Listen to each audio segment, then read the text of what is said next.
കർത്താവിൻ്റെ അതിപരിശുദ്ധമായ നാമത്തിന് മഹത്വം ഉണ്ടാകട്ടെ. എല്ലാ പ്രിയപ്പെട്ട ദൈവമക്കൾക്കും യേശുക്രിസ്തുവിൻ്റെ നാമത്തിൽ സ്നേഹവന്ദനത്തെ അറിയിക്കുന്നു. നമുക്ക് ഈ പ്രഭാതത്തിലും വീണ്ടും ദൈവസനിലേക്ക് കടന്നു വരുവാനും കർത്താവിനെ മഹത്വപ്പെടുത്തുവാൻ ദൈവം നൽകിയിരിക്കുന്ന വിലയേറിയ അവസരത്തിനായി നമുക്ക് ദൈവത്തെ സ്തുതിക്കാം, സ്തോത്രം ചെയ്യാം. കഴിഞ്ഞ പകൽക്കാലം പ്രഭാതത്തിൽ നമുക്ക് ദൈവസനിൽ പ്രാർത്ഥിക്കുവാനായും വചനം ധ്യാനിപ്പാനും പാടുവാനും എല്ലാം കർത്താവ് കൃപ നൽകി. ഈ പ്രഭാതത്തിലും ദൈവം അപ്രകാരം നമ്മുടെ ജീവിതത്തിൽ ചെയ്യുമാറാകട്ടെ. ദൈവത്തെ അന്വേഷിക്കുവാനുള്ള നല്ല സമയമാണ് നാം പലപ്പോഴും പറയാറുള്ളത് പോലെ തന്നെ ദൈവത്തെ അന്വേഷിക്കുവാനുള്ള ഏറ്റവും നല്ല സമയമാണ് പ്രഭാതം എന്നുള്ളത്. ആ പ്രഭാതത്തിൽ ദൈവത്തിൻ്റെ വലിയ കരം നമുക്ക് വേണ്ടി പ്രവർത്തിക്കേണ്ടതിന് വേണ്ടി നമുക്ക് പ്രാർത്ഥിക്കാം. നമുക്ക് ഒരു പാട്ട് പാടിയതിനു ശേഷമായി വചനഭാഗം ചിന്തിച്ച് പ്രാർത്ഥിക്കാം. സ്തോത്രം. രാജാധിരാജൻ മഹിമയോടെ വാനമേഘത്തിൽ എഴുന്നള്ളാറായി. രാജാധിരാജൻ മഹിമയോടെ വാനമേഘത്തിൽ എഴുന്നള്ളാറായി. ക്ലേശം തീർന്നു നാം നിത്യം വസിപ്പാൻ വാസമൊരുക്കാൻ പോയ പ്രിയൻ താൻ. ക്ലേശം തീർന്നു നാം നിത്യം വസിപ്പാൻ വാസമൊരുക്കാൻ പോയ പ്രിയൻ താൻ. വാസമൊരുക്കാൻ പോയ പ്രിയൻ താൻ. രാജാധിരാജൻ മഹിമയോടെ വാനമേഘത്തിൽ എഴുന്നള്ളാറായി. രാജാധിരാജൻ മഹിമയോടെ വാനമേഘത്തിൽ എഴുന്നള്ളാറായി. ആമേൻ. നമുക്ക് ഒരു വചനഭാഗം വായിക്കാം. 139 സങ്കീർത്തനത്തിൽ വായിക്കുന്നത്, യഹോവേ, നീ എന്നെ ശോധന ചെയ്ത് അറിഞ്ഞിരിക്കുന്നു. കർത്താവിൻ്റെ അതിപരിശുദ്ധമായ നാമത്തിന് മഹത്വം ഉണ്ടാകട്ടെ. ദൈവം മനുഷ്യനെ ശോധന ചെയ്യുന്നത് മുഖ്യമായിട്ടും മനുഷ്യൻ്റെ വഴി അറിയുവാൻ വേണ്ടിയിട്ടാണ്. അവൻ്റെ പ്രത്യാശ സാധിച്ചെടുക്കുവാനായിട്ട്, അല്ലെങ്കിൽ അവന് ജഡത്തിൻ്റെ ഇച്ഛ സാധിച്ചെടുക്കുവാനായിട്ട് അവൻ ഏത് വഴി തിരഞ്ഞെടുക്കുന്നു എന്നുള്ളത് ദൈവം സൂക്ഷ്മതയോടെ മനുഷ്യൻ്റെ പ്രവൃത്തികളെ, അതിനുവേണ്ടിയുള്ള മനുഷ്യൻ്റെ പ്രവൃത്തികളെ, പ്രയത്നങ്ങളെ കർത്താവ് ശോധന ചെയ്ത് കർത്താവിനുള്ളവനാണോ കർത്താവിന് ഇല്ലാത്തവനാണോ എന്ന് ദൈവം തിരിച്ചറിയും. അപ്പോൾ ഓരോ മനുഷ്യനും അനുഭവിക്കുന്നതായ അവൻ്റെ ജീവിതാനുഭവങ്ങളിൽ അവൻ പ്രത്യാശയാണോ മുറുകെ പിടിച്ചിരിക്കുന്നത്, അതെയോ ജഡത്തിൻ്റെതായിരിക്കുന്ന കാര്യങ്ങളാണോ മുറുകെ പിടിച്ചിരിക്കുന്നത് എന്നുള്ളത് ദൈവം ശോധന ചെയ്യുമ്പോൾ അത് ദൈവത്തിനും അറിയുവാൻ സാധിക്കും, അത് മറ്റുള്ളവർക്കും അറിയുവാനായിട്ട് സാധിക്കും. ഇപ്പോൾ സങ്കീർത്തനക്കാരൻ പറഞ്ഞിരിക്കുന്നത്, യഹോവേ, നീ എന്നെ ശോധന ചെയ്ത് അറിഞ്ഞിരിക്കുന്നു. അപ്പോൾ സങ്കീർത്തനക്കാരനായിരിക്കുന്ന ദാവീദിനെ ദൈവം ശോധന ചെയ്ത് അറിയുവാനായിട്ട് ഇടയായിത്തീർന്നു. അപ്പോൾ നമ്മൾ മുമ്പ് പറഞ്ഞതുപോലെ മനുഷ്യൻ വിശ്വാസത്തിന് വേണ്ടി, അവൻ ആഗ്രഹിക്കുന്നതായ സ്വർഗീയമായ പ്രത്യാശയ്ക്ക് വേണ്ടി അവൻ്റെ ജീവിത സാഹചര്യങ്ങൾ അവൻ എങ്ങനെ പ്രവർത്തിക്കും, അവന് ജീവിതത്തിൽ വിവിധ സാഹചര്യങ്ങളോട് കടത്തിവിടുമ്പോൾ അവൻ ജഡത്തിന് വേണ്ടി എന്തെല്ലാം കാര്യങ്ങൾ പ്രവർത്തിക്കുമെന്നുള്ളത് ദൈവം സദാസമയം ഓരോ മനുഷ്യൻ്റെ ജീവിതത്തിൽ നോക്കിക്കൊണ്ടിരിക്കുകയാണ്. അതുകൊണ്ട് നാം ഏറ്റവും ഭയത്തോടും വിറയലോടും കൂടി വേണം കർത്താവിൻ്റെ സന്നിധിയിൽ ഓരോ ദിവസവും ജീവിക്കുവാൻ. കാരണം നമുക്ക് പരീക്ഷകളെ തരണം ചെയ്യുവാനുള്ള കഴിവില്ല, ശോധനകളെ തരണം ചെയ്യുവാനുള്ള കഴിവില്ല. നാം ജഡമത്രേ, നമുക്ക് പല ബലഹീനതകളുമുണ്ട്. കർത്താവിനെ സംബന്ധിച്ച് കർത്താവ് പാപം അറിയാത്തവനാണ്, പാപം ചെയ്യാൻ കഴിയാത്തവനാണ്. നമ്മൾ പാപം അറിയുന്നവരും പാപം ചെയ്യാൻ കഴിയുന്നവരുമാണ്. അപ്പം അങ്ങനെയുള്ള കഴിവുള്ളത് കൊണ്ട്, അങ്ങനെ കഴിവുള്ളവർ, പാപം ചെയ്യാൻ കഴിവുള്ളവർ തങ്ങളുടെ ജീവിതം ഏറ്റവും അധികമായിട്ട് തങ്ങളെ തന്നെ സൂക്ഷിക്കണം. വചനം പറഞ്ഞിരിക്കുന്നത്, എബ്രായ ലേഖനത്തിൽ വചനം പറഞ്ഞിരിക്കുന്നത്, മുടന്തുള്ളത് ഒളുക്കിപ്പോകാതെ ഭേദമാകേണ്ടതിന് നിങ്ങളുടെ പാതകളെ നിരപ്പാക്കുവിനെന്ന് കർത്താവിൻ്റെ വചനത്തിൽ കാണുകയാണ്. അപ്പോൾ നമുക്ക് ആത്മീയമായ പല മുടന്തുകളും നമുക്കുണ്ട്. വീഴ്ചയ്ക്കുള്ള പല കാരണങ്ങളും പല സാധ്യതകളും നമ്മുടെ ജഡത്തിൽ തന്നെയുണ്ട്, നമ്മളിൽ തന്നെയുണ്ട്. മറ്റുള്ളവരിലേക്ക് നമ്മൾ നോക്കണ്ട, ലോകത്തിലേക്ക് നമ്മൾ നോക്കണ്ട, പിന്നെയോ നമ്മുടെ ആത്മീയമായ മുടന്ത് നമ്മിൽ തന്നെയുണ്ട്. അപ്പം അതുകൊണ്ട് വചനം പറഞ്ഞിരിക്കുകയാണ്, നിങ്ങളുടെ മുടന്തുള്ളത് ഒളുക്കിപ്പോകാതിരിക്കാനായി പാതകളെ നിരത്തുവിനെന്ന് കർത്താവിൻ്റെ വചനത്തിൽ നമ്മൾ കാണുന്നത് പോലെ നമുക്കറിയാം, നമുക്ക് പല ബലഹീനതകളും മുടന്തുകളും ഉണ്ട്. അത് പരീക്ഷിക്കപ്പെട്ട ശോധന ചെയ്ത് കഴിഞ്ഞാൽ, അല്ലെങ്കിൽ നമ്മുടെ ജീവിതം ശ്രദ്ധിക്കാതെ മുമ്പോട്ട് പോയി കഴിഞ്ഞാൽ നമ്മൾ നിശ്ചയമായിട്ട് അതിൽ വീഴുമെന്ന് നമുക്കറിയാം. അതുകൊണ്ട് തിരുവചനം പറയുന്നത് പോലെ നമുക്ക് നമ്മളെ തന്നെ കാത്തു സൂക്ഷിക്കാം, ദൈവത്തിൻ്റെ സന്നിധിയിൽ സമർപ്പിക്കാം. മനുഷ്യർക്ക് അസാധ്യമായത് ദൈവത്തിന് സാധ്യമാണ് എന്ന് നാം മനസ്സിലാക്കി നമ്മളെ ബലഹീനതകൾ ദൈവത്തോട് ഏറ്റുപറഞ്ഞ് അതിനു വേണ്ടുന്നതായ ശക്തിയും ബലവും ദൈവം നമുക്ക് നൽകുവാൻ വേണ്ടി നാം കർത്താവിനോട് പ്രാർത്ഥിക്കുന്നുവെങ്കിൽ അത് ദൈവത്തിന് ഏറ്റവും പ്രസാദമുള്ള കാര്യമാണ്. കർത്താവ് ഇന്ന തെറ്റുകളും കുറ്റങ്ങളൊക്കെ എനിക്കുണ്ട്. അതുകൊണ്ടാണ് കർത്താവ് പ്രാർത്ഥിക്കാൻ പഠിപ്പിച്ചപ്പോൾ ഇപ്രകാരം പറഞ്ഞത്, പരീക്ഷയിലേക്ക് ഞങ്ങളെ പ്രവേശിപ്പിക്കരുത് എന്ന് പ്രാർത്ഥിക്കുവാൻ ശിഷ്യന്മാരെ കർത്താവ് പഠിപ്പിച്ചു. പരീക്ഷയിലേക്ക് പ്രവേശിപ്പിച്ചു കഴിഞ്ഞാൽ നമുക്ക് നിലനിൽക്കുവാനുള്ള കഴിവ് നമുക്കില്ല.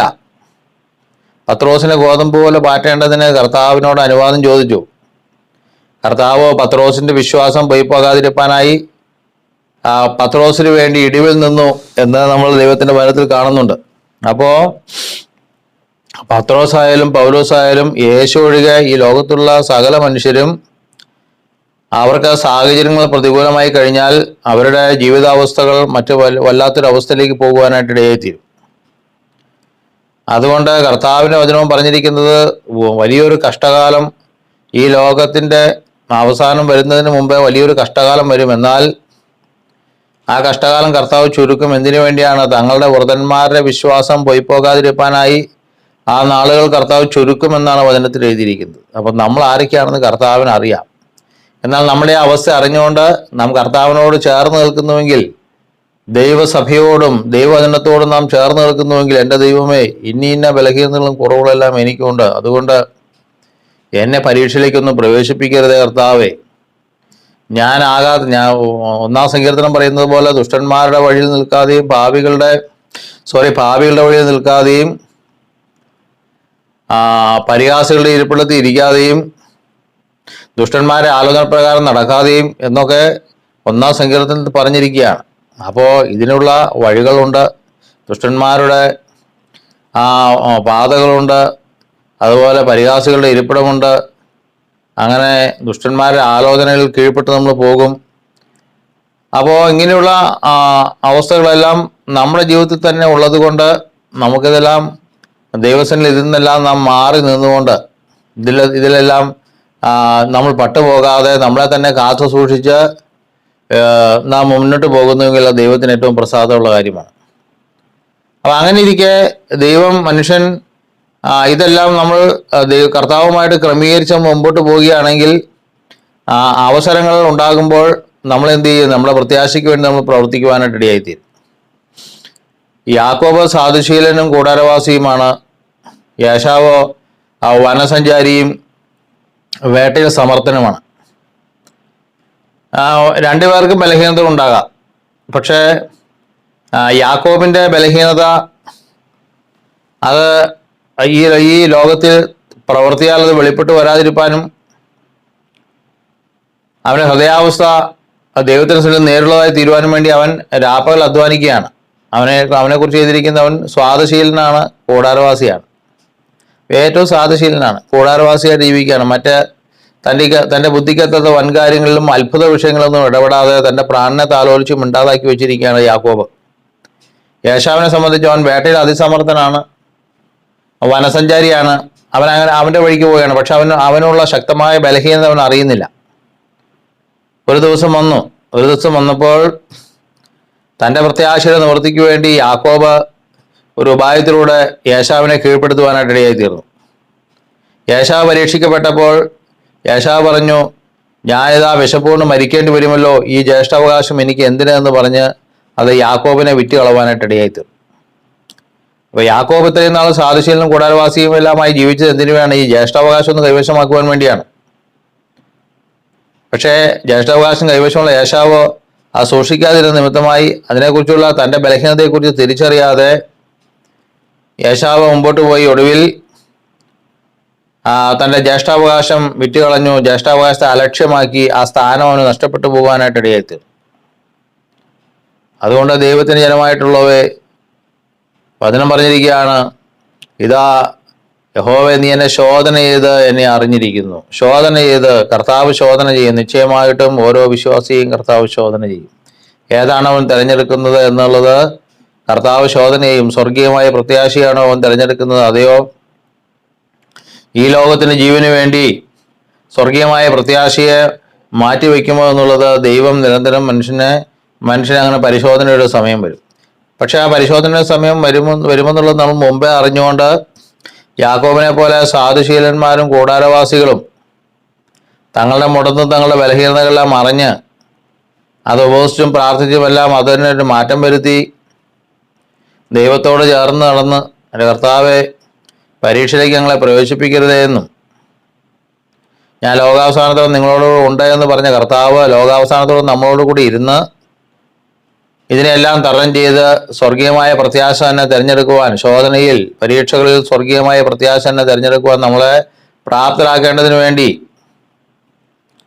നമുക്ക് ഉണർന്നും പ്രാർത്ഥിച്ചും ജാഗരിച്ചും ഉപവസിച്ചും നമ്മളെ തന്നെ ശുദ്ധീകരിച്ചും ലോകാവസാനത്തോടും നമ്മളോടുകൂടെ ഉണ്ട് എന്ന് പറഞ്ഞ കർത്താവിനോട് ചേർന്ന് നടന്നും നമ്മുടെ മുടന്തുള്ളത് ഒളുക്കിപ്പോകാതെ നാം കർത്താവിന് കാര്യങ്ങൾ പരമേൽപ്പിച്ചുകൊണ്ട് സ്വർഗീയമായ പ്രത്യാശയ്ക്ക് വേണ്ടി നമ്മളെ പ്രാണനെ താലോലിച്ച് മിണ്ടാതാക്കി കർത്താവിനോട് നാം നടക്കുന്നുവെങ്കിൽ നിശ്ചയമായിട്ടും കർത്താവ് ശോധന വരുമ്പോൾ നമുക്ക് കർത്താവ് നമ്മളെ നിശ്ചയമായിട്ടും അറിയും. ഇവൻ ദൈവത്തിനുള്ളതാണ്, ഇവൻ ദൈവത്തിനുള്ളതാണ് അവൻ തിരഞ്ഞെടുത്തിരിക്കുന്നതെന്ന് അറിഞ്ഞ് ഒരു വലിയ ഭാഗ്യപദവി നമുക്ക് കർത്താവിൻ്റെ സന്നിധിയിൽ പ്രാപിച്ചെടുക്കുവാനായിട്ട് സാധിക്കും. യേശാവോ ജ്യേഷ്ഠാവകാശം അലക്ഷ്യമാക്കി കളഞ്ഞു. അതിനു മുമ്പ് തന്നെ അവന് തൻ്റെ ബലഹീനത തിരിച്ചറിയുവാനായിട്ട് അവന് സാധിച്ചിട്ടില്ല, അല്ലെ അതിനുവേണ്ടി അവൻ തൻ്റെ ജീവിതത്തെ സൂക്ഷിച്ചിട്ടില്ല. അവൻ തനിക്ക് ബോധിച്ച പ്രകാരമെല്ലാം നടന്നു. സമയം വന്നു, ശോധനയുടെ സമയം വന്നപ്പോൾ വിശപ്പിനേക്കാൾ ജ്യേഷ്ഠാവകാശത്തേക്കാൾ വലുത് വിശപ്പായി തീർന്നു.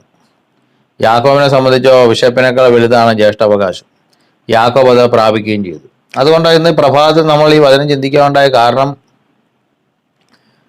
നമ്മുടെ ബലഹീനതകൾ നമ്മൾ തിരിച്ചറിഞ്ഞുകൊണ്ട് നിശ്ചയമായിട്ടും നാം ഏത് തിരഞ്ഞെടുക്കുമെന്ന് നമ്മളെ ശോധന ചെയ്യുന്നവനായ കർത്താവുണ്ട്. അതിനുള്ളൊരു അവസരം നമ്മുടെ മുമ്പിൽ വരും. അതിനുള്ള ദിവസം നമ്മുടെ മുമ്പിൽ വരും. ആ ദിവസം വരും മുമ്പേ നമുക്ക് കർത്താവിനോട് കൃപയ്ക്കായിട്ട് യാചിക്കാം. നമ്മുടെ ബലഹീനതകളെ നമ്മുടെ കർത്താവിനോട് ഏറ്റു പറയാം.